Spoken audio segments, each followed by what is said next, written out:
कक्षा 10 विषय हिंदी। आज हम क्या करते हैं, त्रिलोचन शास्त्री के द्वारा लिखा गया बढ़ अकेला पढ़ेंगे। चलिए पढ़ते हैं।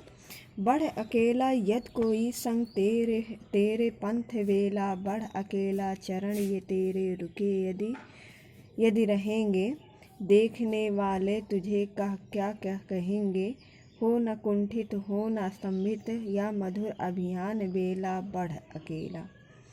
बढ़ मतलब बड़ो, संग माने साथ, पंथ माने मार्ग या रीत या संप्रदाय, बेला माने सीमा या मर्यादा या समय अवसर, अभियान माने कहते हैं सामने जाना, कुंठित मतलब निराशा, स्तंभित मतलब जड़ी भूत या स्तंभ। इस पद्यांश में कवि ने आगे बढ़ने की प्रेरणा देते हुए कह रहे हैं कि यदि उसके साथ कोई चलने वाला ना हो तब भी उसे निरंतर अपने लक्ष्य की ओर बढ़ते रहना चाहिए।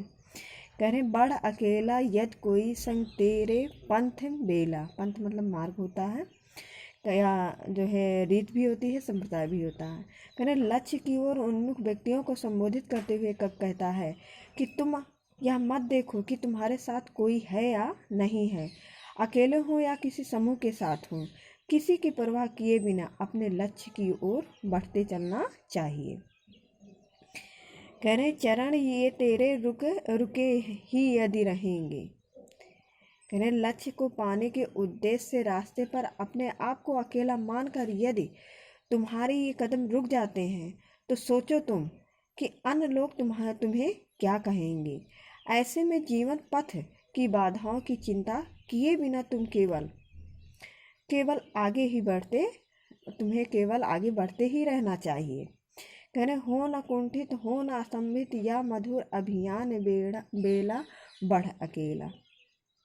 कह रहे सांसारिक लोगों का यह स्वभाव होता है कि वे आगे बढ़ने वाले व्यक्ति के मार्ग में बाधा उत्पन्न करते हैं जिनसे व्यक्ति अपने उद्देश्य से हटकर निराश हो जाता है। व्यक्ति को इन बाधाओं से स्तंभ नहीं होना चाहिए, अर्थात जो है निराश नहीं होना चाहिए। लक्ष्य प्राप्त करते हुए स्वयं को उदाहरण के रूप में दूसरों के सामने प्रस्तुत करना चाहिए। कह रहे हैं या मधुर अभियान बेला बढ़ अकेला। कह रहे जिससे दूसरे भी अपने लक्ष्य को पाने के लिए तत्पर हो उठे और लक्ष्य प्राप्त करने के लिए, आगे बढ़ने के लिए अथवा किसी भी अभियान के लिए यही उचित समय है। अतः समय को पहचान कर तुम्हें आगे बढ़ना चाहिए। काव्यगत सौंदर्य है, भाषा सरल, सहज खड़ी बोली, शैली है विवेचनात्मक, गुण है ओज, रस है वीर, छंद है तुकांत, शब्द शक्ति है अभिधा, अलंकार है कह क्या कहेंगे में जो है अनुप्रास अलंकार है। आगे देखिए, कहते हैं सांस ये संगी तरंगी, क्षण प्रति क्षण और प्रतिपद चिन्ह पर चित पंथ के कण, शून्य कर श्रृंगार तू उपहार तू किस काम मेला बढ़ अकेला। कह रहे हैं सांस मतलब सांसें, संगी मतलब सहयोगी या सहयोगी, तरंगी मतलब कहते हैं तरंग युक्त, पद चिन्ह माने पैरों के निशान, शून्य माने ब्रह्मा या निराकार। इस पद्यांश में कवि कहता है कि यदि लक्ष्य प्राप्ति में कोई प्रेरक सहायक न हो तो भी व्यक्ति को आगे बढ़ते रहना चाहिए। कवि कहता है कि सांस से संगी तरंगी, क्षण प्रति क्षण और प्रतिपद चिन्ह पर चित पंथ के कण।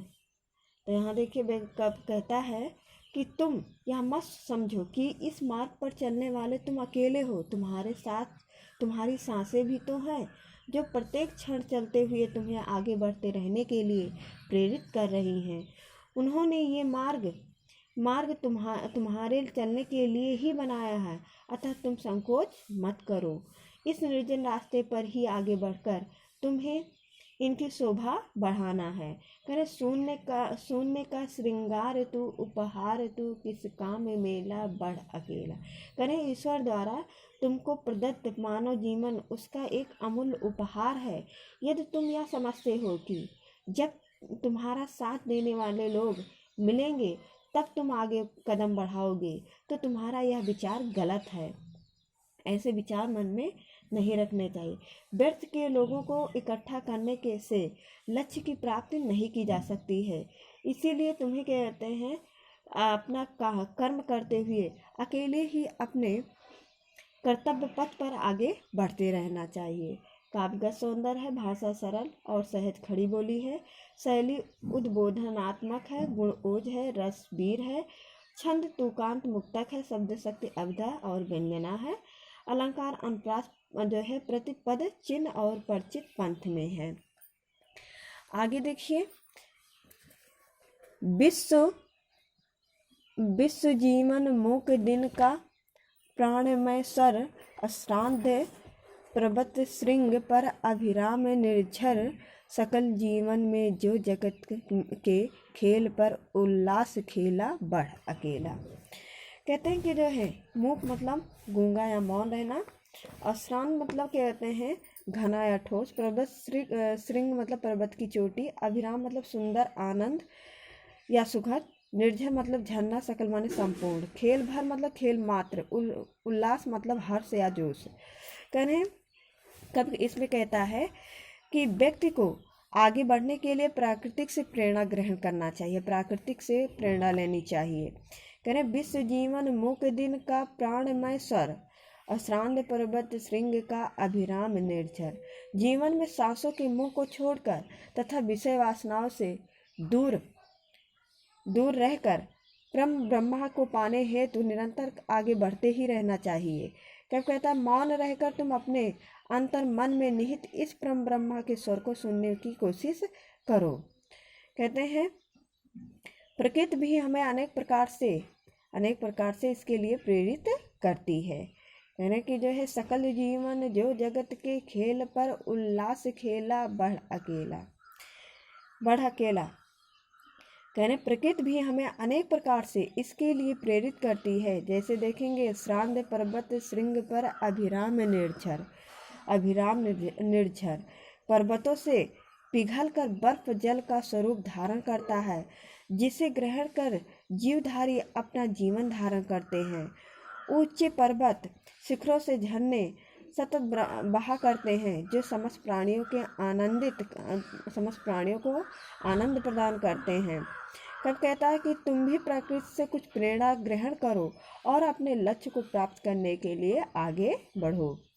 जीवन में उल्लास तथा मन में विश्वास साहस रखकर अपने कर्तव्य पथ पर अकेले ही तुम आगे बढ़ते रहो।